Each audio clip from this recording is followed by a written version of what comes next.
पर मानस आपके पास आऊं। यूपी में चुनाव आए तो अब प्रभु श्री राम तेरे राम मेरे नाम ये कहानी शुरू हो गई।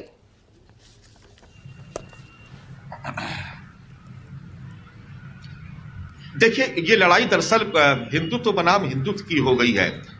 ये 2024 में जो हम देख रहे थे कि एक जंग थी जिसमें एक तरफ पीडीएफ और एक तरफ कट्टर हिंदुत्व की बात हो रही थी, जिसमें ये कहा जा रहा था कि सभी जातियों को एक साथ एकजुट रखा जाए। लेकिन अब समाजवादी पार्टी बीजेपी की ही पिच पर खेलती हुई नजर आ रही है।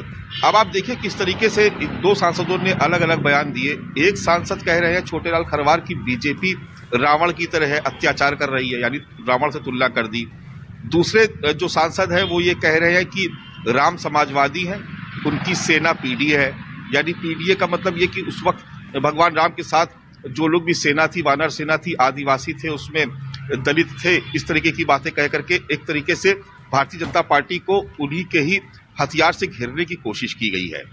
देखिए, ये जो उत्तर प्रदेश की जो सियासी जंग है, इसमें एक बात तो बिल्कुल तय है कि जिस आक्रामक लहजे से भारतीय जनता पार्टी हिंदुत्व के नाम पर आगे बढ़ रही है, उसको ध्यान में रखते हुए ही विपक्ष भी अब अपनी रणनीति उसी हिसाब से बना रहा है। इसके कुछ छोटे छोटे उदाहरण हैं जिसपे गौर किया जाना चाहिए। जैसे लगातार ये मांग उठती रही है कि अयोध्या हुई हमारी है, अब काशी की बारी है, अब मथुरा की बारी है। इस तरीके के नारे आप देखते हैं न केवल डिप्टी सीएम केशव प्रसाद मौर्य के सोशल मीडिया अकाउंट पर आपको तमाम सारे पोस्ट देखने को मिल जाएंगे, बीजेपी के तमाम सारे बड़े नेता कहते हैं, और अयोध्या से भी इस तरीके की मांग उठती रहती है।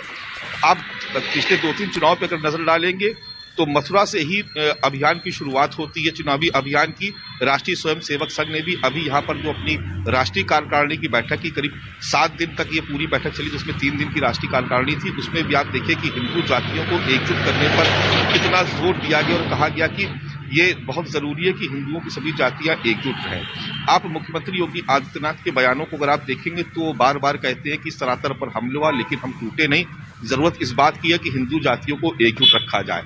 आप देखेंगे बहुत सारे ऐसे कथावाचक, अभी देवकी नंदन ठाकुर ने ही बयान दिया कि अगर टीका नहीं लगा सकते तो टोपी भी क्यों पहनेंगे। अलीगढ़ मुस्लिम विश्वविद्यालय में अगर मंदिर है तो मस्जिद है तो वहां मंदिर क्यों नहीं बन सकता।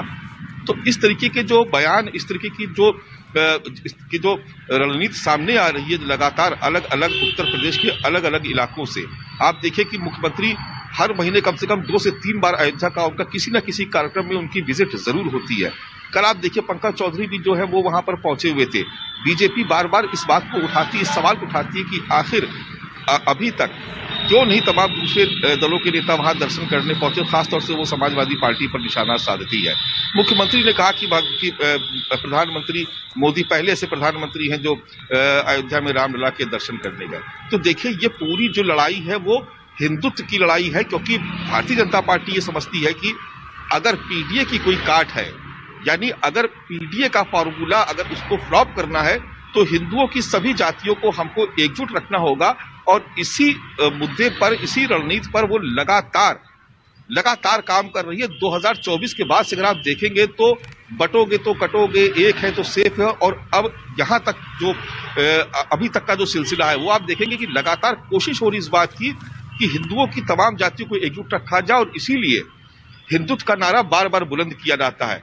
अब ऐसे में देखिए, समाजवादी पार्टी को भी इस बात का खतरा तो रहता ही है कि अगर हिंदू के नाम पर तमाम सारी जातियां अगर एकजुट होती हैं, लामबंद होती हैं, तो उसका सीधा नुकसान समाजवादी पार्टी को होगा और उसके पीडीए के फॉर्मूले को एक तगड़ा डेंट लग सकता है।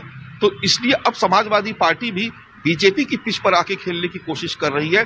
वो लगातार इस बात का प्रयास कर रही है, इस तरीका का संदेश देने की कोशिश करती है कि दरअसल भारतीय जनता पार्टी हिंदुत्व के नाम पर या ब्राह्मणवाद या ठाकुरवाद के नाम पर जातियों में बंटवारा करती है। इसीलिए बार बार अखिलेश यादव कभी कहते हैं कि उनके यहाँ तो जातियों की बैठकें होती हैं भारतीय जनता पार्टी में, वहां पर पार्टी में ही आपस में फूट है, अलग अलग जातियों के अलग अलग मोर्चे खुल गए हैं। लेकिन समाजवादी पार्टी में सबका स्वागत है, क्योंकि समाजवादी जो विचारधारा है वो सबको साथ लेके चलती है।